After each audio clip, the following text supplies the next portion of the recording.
I'm not sure if you can call Shevchenko versus Santos a robbery, but there's definitely different interpretations as to what happened in that fight.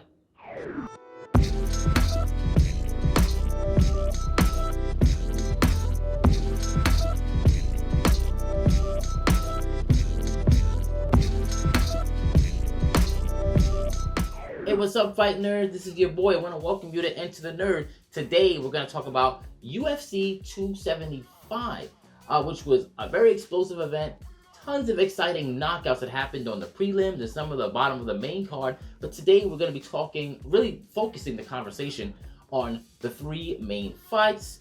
We're going to talk about the main event and the Weili and Jędrzejczyk fight first, and then obviously end with Santos and Shevchenko, because that one had the most controversy and the most to talk about, because that was really the most polarizing decision of the entire event. Let's get going. So, on the Weili and Joanna fight, okay. Now, obviously, this is a rematch. Everybody was looking for fireworks, and we definitely got that.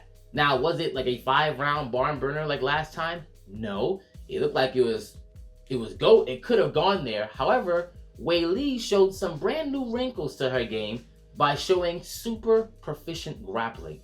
And it wasn't like her entries when it came to the grappling were all the same. She was using trips. She had so much strength dragging with the body lock. She looked excellent. Training with Henry Cejudo, clearly, she has soaked up that grappling like a sponge. Now, obviously, I think some of her striking is a little weird to me sometimes, because she leads a lot with her head. The right is still a bit. So I think maybe she's got to add a different striking coach. I think that's just, if she perfects that, that'll be awesome. But the grappling, man, like, combined with her strength and that proficiency that she's showing, she was manhandling Joanna in there. But eventually it ended with a superbly timed spinning back fist, which had Joanna landing face first. And it was excellent. And obviously, Weili is looking like a super threat at 115. She's going to be fighting Esparza next, which she just might have the advantage over her. Who knows who she'll fight after that? Maybe it'll be another reason for her to fight Rose, right? Possibly. Now, Joanna retired afterwards, and that's fine. Since she's 35, she wants to be a mom, a businesswoman. She offered so much to mixed martial arts, and you got to respect it. That's the fight you go out on. You don't want to, you know what I mean? She's already been at the top of that division. She's done so much. So, I mean, all we can say as fans is thank you. Next, the Jiri Prochazka fight and Glover Teixeira. Now, this was an instant classic because of so much back and forth. And initially, everyone thought this was the striker versus the grappler. And to be honest, it really was that. It's just that I think there's some fight IQ issues we're going to have to address here. Now, Jiri's, in my opinion, his claim to victory was really predicated on him staying long and not giving Glover anything to grab onto. But multiple times in his fight, he gave flying knees and just a lot of unnecessary strikes that were leg-based that really gave Glover the ability to be able to just climb him. And it was unnecessary. And it was great when he started using just straights over and over again. Glover didn't know how to deal with that. And he should have just thrown more uppercuts, because that is something that Glover has a hard time with. And still, he hasn't shorted up because of the way he holds his hands. There's constantly a lot of room for this. But the knees have all the risk. There's actually a point in round 3 where several times he was telling Glover to get up because he wasn't going to the ground with him anymore, which was excellent. But then at the end of the round, he wound up just needlessly staying down there for ground and pound and almost getting he did get reversed. He did get reversed in that. And it sucked, because all he had to do was get him down like he did, stand up, and Glover most likely would have been finished in round 3. But instead, he got more life in round 4 and then 5 as well. So pretty much Glover had won the fight. But instead of giving up, which was great for Jiri, he reversed the position when he was on the bottom and went for his neck.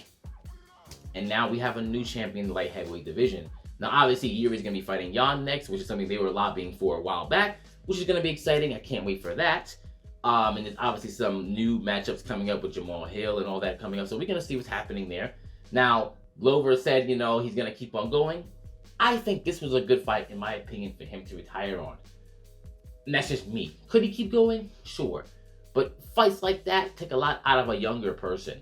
So I don't know if I want to see him go through a fight. Then he gets hit a lot. And obviously I don't want to see him later on in life, mumbling and just being a vegetable. I don't want to see that.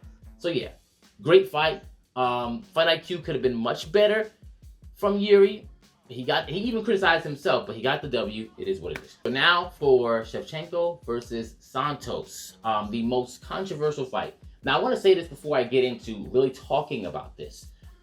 Understand that people view this fight differently, and I keep on looking at the comments of a lot of things, and people just very disrespectful with each other. Oh, you're a casual. You have no. Understand, some people just interpret what's more important to them, and a lot of the reasons why there's a lot of confusion is because the judges of MMA are also very inconsistent, because there are a lot of fights that are just like this that end in the opposite direction.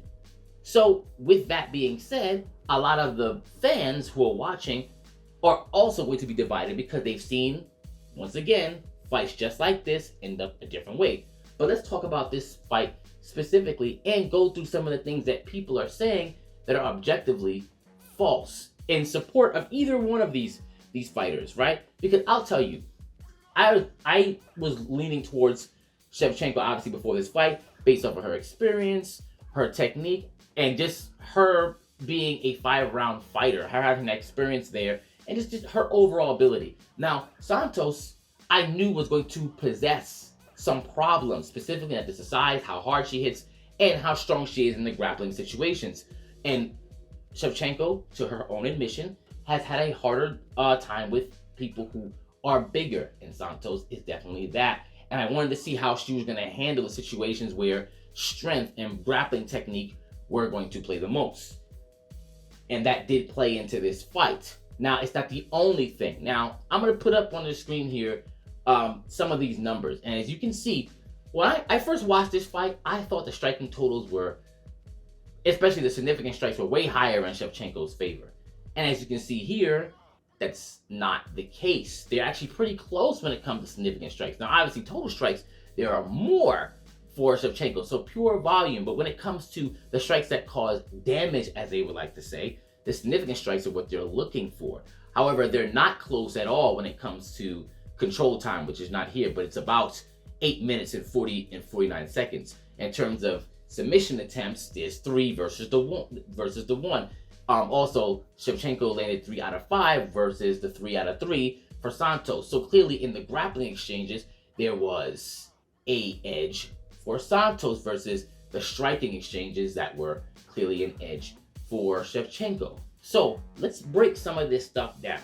Now, a lot of these strikes that she was throwing, specifically in rounds 1, 2, and 3, were not coming from the feet. A lot of it were coming from what she was striking when she was on the bottom. Now, regardless, this sport is about the accumulation. It's counting. It's still points. So you have to land, right? Now, to Santos's detriment, when she was going for these attempts and controlling, she really should have been striking, because if she did that, she would actually decrease Valentina's volume by giving her something more to worry about than just having the fight off the hands. And then that striking total for each of them would have been a little bit closer, and the control time probably would have meant more for some of these judges. Now, a lot of people were saying that Santos didn't have any offense. And when they say offense, they're obviously talking about strikes. But offense isn't only striking, there's offensive grappling, which clearly, if there are submission attempts, that means you are offensively trying to submit someone.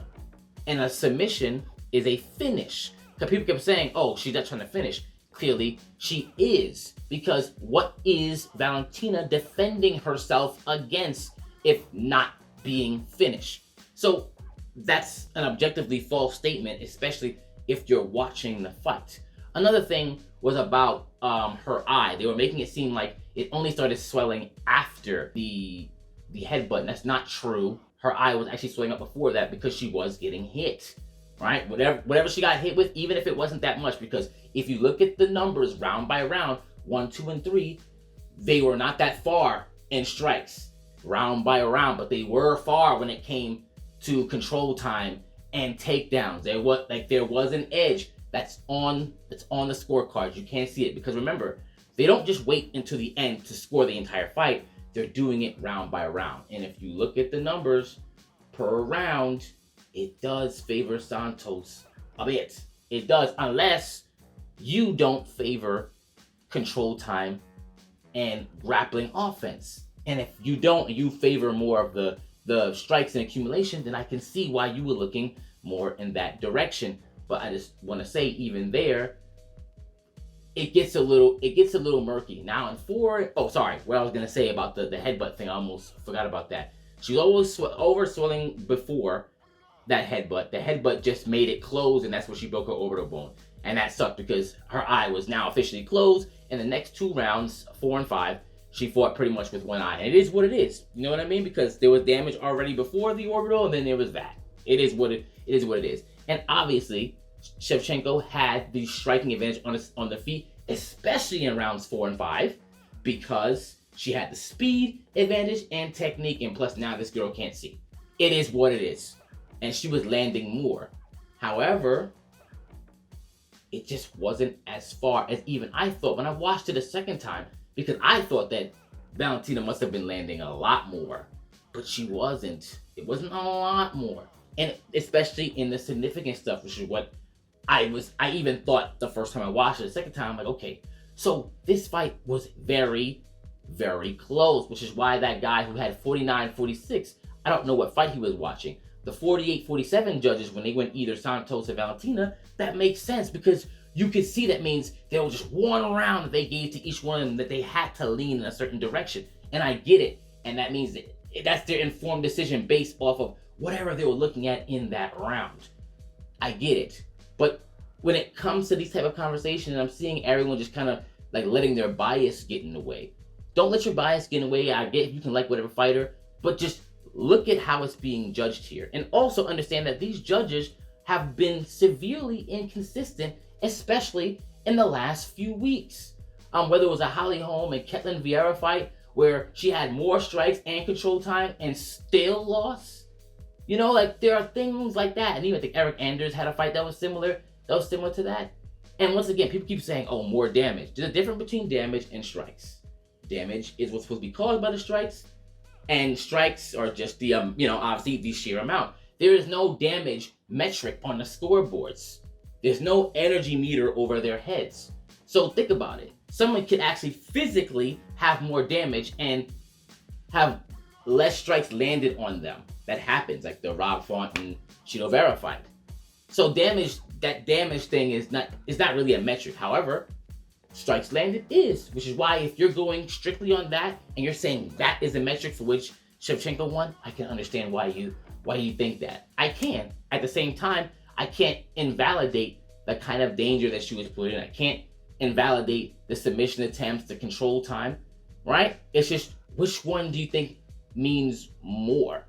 And that's really what this conversation is about. And the judges are very inconsistent because depending on who you get in front of, it is what it is. And obviously there were mistakes made on both. Shevchenko shouldn't have been initiating some of these takedowns because some of her takedowns got reversed. She wasn't the more efficient grappler, so I don't know why she kept doing that. As well as Santos not mixing in strikes with these submission attempts. Honestly, that contributed to this decision. And that's inexperience. Got it.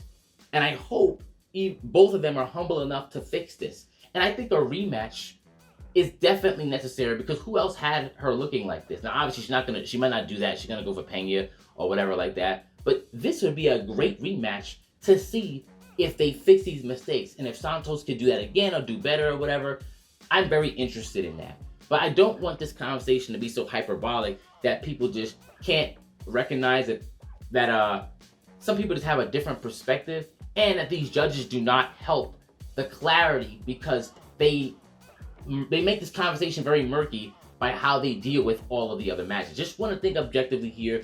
And like I said, if you don't agree, that's fine. We can always have a conversation and we can just disagree or agree or just come somewhere in the middle. It doesn't matter. And I'm not going to like, oh, you're a casual. It's just stupid. Let's just take the information that's given from the scorecards, what we see, and try to interpret something, like try to come to to something, right? Until then, get ready for UFC 276, which is going to be really amazing. And Enter the Nerd.